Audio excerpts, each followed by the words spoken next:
Everyone, मैं हूं शिवानी और मैं लेकर आ गई हूं आपके लिए क्लास 9 गणित पंचरी का chapter 2 introduction to linear polynomial. ये चैप्टर का इंट्रोडक्शन वीडियो है। इसमें हम जानेंगे लीनियर पॉलिनोमियल क्या होता है और उसके कुछ बेसिक फीचर्स के बारे में। लीनियर पॉलिनोमियल में सबसे पहले हम जानेंगे कि अलजेब्रिक एक्सप्रेशन क्या होता है। ये आप प्रीवियस क्लासेस में पढ़ चुके हैं। अलजेब्रिक एक्सप्रेशन क्या होता है, फॉर एग्जांपल मैं यहाँ पे ले लेती हूँ 8x ले सकते हैं, -7x ले सकते हैं, 4x ले सकते हैं, 5y ले सकते हैं, कुछ भी ले सकते हैं हम। तो ये हो गया हमारा क्या, अलजेब्रिक एक्सप्रेशन। इस तरह के एक्सप्रेशन आपने प्रीवियस क्लासेस में पढ़े होंगे। तो इसमें क्या होता है, अलजेब्रिक एक्सप्रेशन या फिर इसको हम टर्म्स भी बोलते हैं। तो ये हमारे इसमें दो पार्ट होते हैं, एक नंबर पार्ट होता है और एक ये आपका अल्फाबेट पार्ट होता है। तो इसको क्या बोलते हैं हम, जो हमारा ये नंबर वाली वैल्यू होती है इसको हम बोलते हैं कांस्टेंट। ये हमारा होता है कांस्टेंट। ये फिक्स वैल्यू होगी, 8 है 8 ही रहेगा, 8 की वैल्यू 7 तो नहीं हो सकती। तो इट मीन्स ये क्या है, हमारा 8 जो है इसका कांस्टेंट है। और ये जो x होता है जो आपके अल्फाबेट वाली वैल्यू होती है, x y z a b c कुछ भी हो सकता है, तो ये आपकी क्या हो जाती है, वेरिएबल। इसकी वैल्यू आपकी चेंज होती रहती है।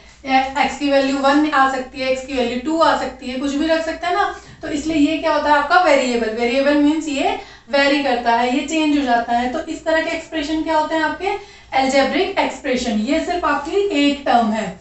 इसके बाद हमारा आता है पॉलिनोमियल्स। पॉलिनोमियल्स क्या होते हैं, इन्हीं अलजेब्रिक एक्सप्रेशन को जब टर्म्स को जब कंबाइन कर देते हैं हम, तो वो हमारे क्या बनते हैं, पॉलिनोमियल्स बन जाते हैं। तो फॉर एग्जांपल मैं यहाँ पे कुछ ले लेती हूँ, 8x² + 5x - 6। सपोज मैंने एग्जांपल के लिए ये एक आपको पॉलिनोमियल लेके बता दिया। तो ये पॉलिनोमियल है, तो इस पॉलिनोमियल में टर्म्स क्या हो जाएंगी। अब टर्म्स देखो, इसमें टर्म्स वो होती हैं जो हमारे क्या होते हैं, जिनके बीच में, जैसे ये पॉलिनोमियल है तो प्लस और माइनस के साइन से जो सेपरेट होंगी वो आपकी टर्म्स होंगी।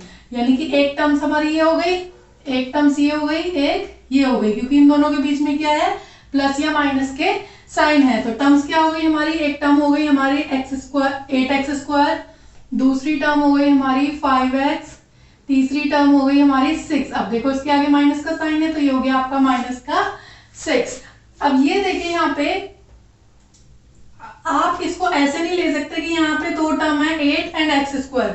ये समझने वाली टॉपिक है कि 8 और x² ये अलग अलग टर्म नहीं लेंगे, क्योंकि टर्म्स क्या होती हैं जो प्लस और माइनस के साइन से ही सेपरेट होती हैं। इन दोनों के बीच में तो मल्टीप्लाई है ना, तो इसलिए क्या होंगी, इसमें 3 टर्म होगी। ये मैंने टर्म आपको बता दी। मैं एग्जांपल लेके इसलिए बता रही हूँ ताकि आपको आपका कॉन्सेप्ट बिल्कुल क्लियर हो जाए। उसके बाद आता है मोनोमियल। टर्म्स के बेसिस पे पॉलिनोमियल को इधर 4 पार्ट में डिवाइड किया गया है। क्या होता है मोनोमियल। मोनोमियल कौन सा पॉलिनोमियल होगा, ये सब पॉलिनोमियल के पार्ट है। मोनोमियल कौन सा होगा, जिसमें एक टर्म होगी, उसको बोलेंगे हम मोनोमियल। अब बाइनोमियल कौन सा होगा, जिसमें 2 टर्म होंगी। ट्राइनोमियल जिसमें 3 टर्म होंगी। पॉलिनोमियल जिसमें 3 से ज्यादा टर्म होंगी, यानी कि मोर देन 3 टर्म।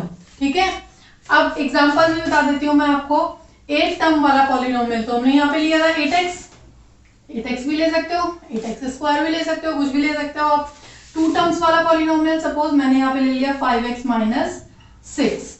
ठीक है, ये क्या हो गया आपका बाइनोमियल। इसमें 2 टर्म है, इसमें एक टर्म है, तो ये मोनोमियल। ट्राइनोमियल 3 टर्म्स वाला, ये आपका पूरा ही आ जाएगा 8x² + 5x - 6। इस तरह से आपका हो जाएगा 3 टर्म्स वाला, तो क्या हो जाएगा ट्राइनोमियल। पॉलिनोमियल जिसमें 3 से ज्यादा टर्म होंगी, तो आगे 4। इसी तरह से हम क्यूबिक भी लिख सकते हैं, मतलब 4 टर्म भी ले सकते हैं। ठीक है, सपोज हमने ले लिया 7x³ + 2x² + 4x - 6।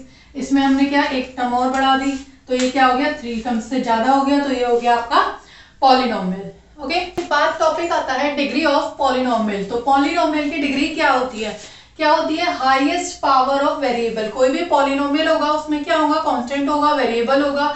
वेरिएबल की जो भी हाईएस्ट पावर आपकी उस पॉलिनोमियल में होगी वही उसकी पॉलिनोमियल की डिग्री कहलाएंगे। ठीक है, तो फॉर एग्जांपल मैं आपको पॉलिनोमियल लेके बता देती हूँ। क्या है, सपोज हमारा पॉलिनोमियल है 8x square plus 4x minus 3। तो इसमें आपकी डिग्री क्या हो जाएगी बताइए?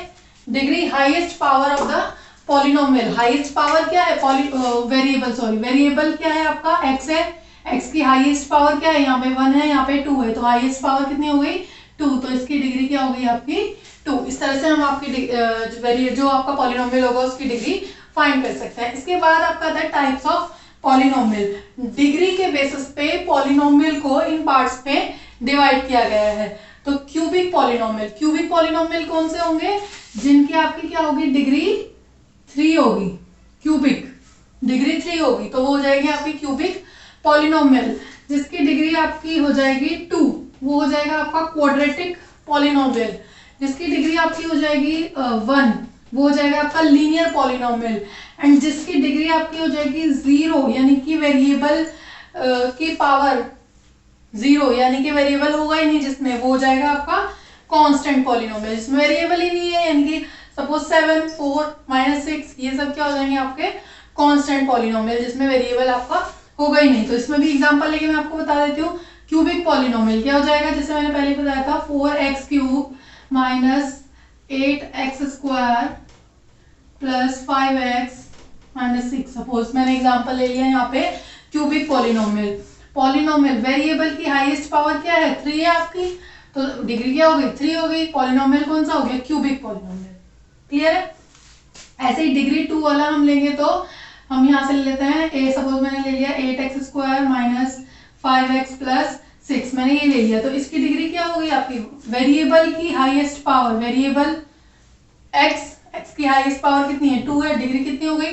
2। और पॉलिनोमियल कौन सा हो गया? क्वाड्रेटिक पॉलिनोमियल, क्योंकि डिग्री 2 है। इसी तरह डिग्री 1 होगी तो 5x माइनस 6, डिग्री 1, वेरिएबल की पावर 1, डिग्री 1 यानी कि लीनियर पॉलिनोमियल। अब डिग्री 0 होगी, सपोज यहाँ पे ले लिया मैंने 6 में degree highest power of variable है? नहीं, वेरिएबल नहीं है, x नहीं है। x y z वेरिएबल कुछ भी हो सकता है, x नहीं है मीन्स x की पावर 0। x की पावर 0 है तो x नहीं है, तो क्या हो गया? डिग्री आपकी 0 हो गई। और कौन सा हो गया आपका polynomial? Constant polynomial. Okay, I hope आपको वीडियो समझ में आया होगा, अच्छा लगा होगा। अगर आपको वीडियो अच्छा लगा है, वीडियो को लाइक करें, अपने फ्रेंड्स के साथ शेयर करें और चैनल को सब्सक्राइब करें। Thank you.